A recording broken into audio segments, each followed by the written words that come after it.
All about Sin here from FightHype.com. Eddie, let's talk about that crazy show that we just seen. First of all, Dillian Whyte's points decision against Oscar Rivas. Talk to me about that. How did you see that fight playing out? I thought it was a great fight. I thought it was a great performance. I mean, Oscar Rivas is a world-class fighter, 26-0, great amateur. I thought, you know, the second round, Dillian Whyte had a chance to get him out of there, and then Rivas came back in the fight with a knockdown. And I thought Dillian boxed really well at the back end of the fight. Kept hurting him all the time, stinging him, hurting him to the body, and just discouraging him, disheartening him. And I mean, the jab was key. 50 jabs around, I think he was throwing. I mean, it was a brilliant performance. Now the mandatory challenger. That's what I was going to ask you. How pleasing is it now that you know you've got a clear path to that green belt? Yeah, of course. And you know, look, we know we're going to have to wait a little bit, but he's mandatory challenger, and that's not saying it's going to evaporate or go away. That's there and that's set in stone. So now it's our job to make sure that we continue pushing and he gets that shot at the world title.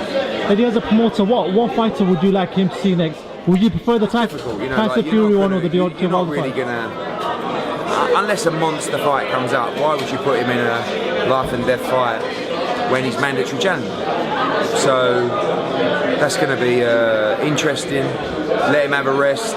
These fights, they take a lot out of you, to the camp as well, and like the build-up and what he said there. You know, there's been a lot of stuff going on with the WBC that's been occupying his mind. People talking about the mandatory position, the appeal, you know, all that kind of stuff. So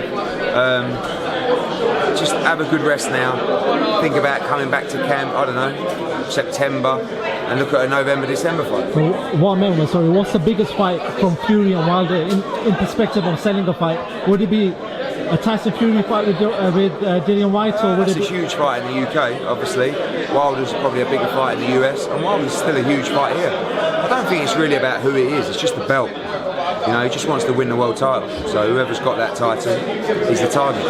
Let's talk about Chisora's brutal knockout. I mean, I was worried about that fight. And I know David Haye was worried about that fight. The Southpaw, I mean, yeah, all of them. No one really wanted a Southpaw. So they basically told him, just go in there and just maul him, just harass him. And the first round, I mean, he did it perfectly the first round. I said that you've got to make Spilker go back after the first round, sit on the stool and say, what the fuck was that?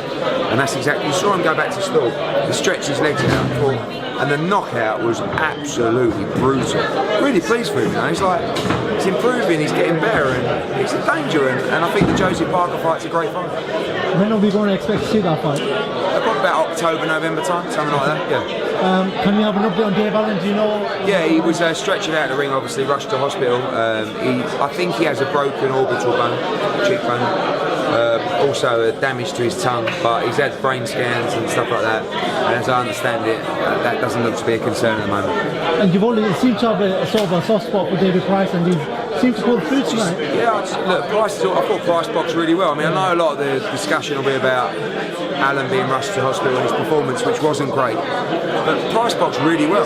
He got behind the jab, he jabbed beautifully, he consistently hurt people. Yeah.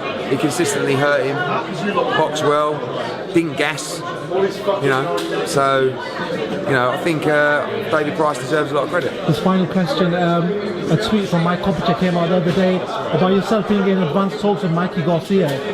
Very advanced. I'm always in advanced talks with Mikey Garcia. I've been talking to Mikey Garcia for a year. But what's the latest? Because it seems like, is it getting closer? Yeah, I think it's only a matter of time before Mikey Garcia and us work together. Okay. Whether that's next fight or the fight after, it won't be long.